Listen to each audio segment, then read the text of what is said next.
not just to see the people that you meet as members of your family, but to realize that there are people all over the world.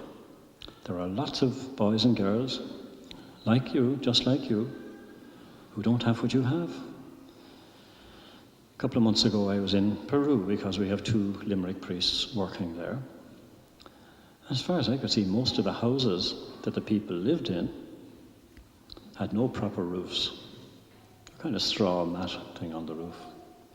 And the walls, most of them only went up 3 or 4 feet. Why?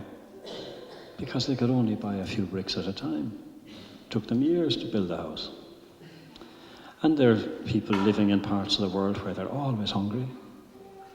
There are people living in parts of the world where if they get sick, there's no doctor, there's no hospital. Obviously those problems are too big for any of us to solve, but it doesn't mean we can do nothing about it. And so we have to be ready to help, so far as we can, people who are in those situations. We have to be people who know that God's family is about peace. And we see all sorts of violence around.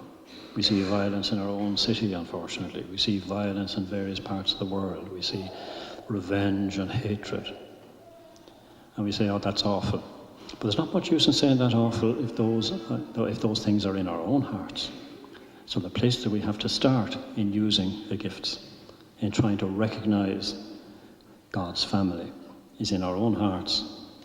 And if we're not ready to forgive, if we're not ready to reach out, there's no use blaming other people for not doing it.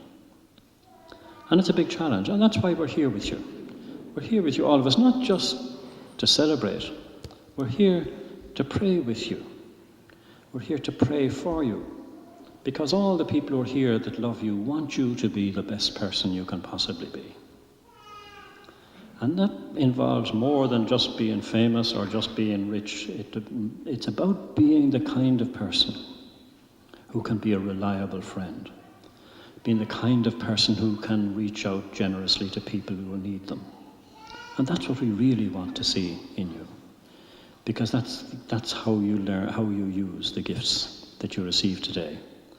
And our prayer for you is that you will appreciate those gifts and use them well.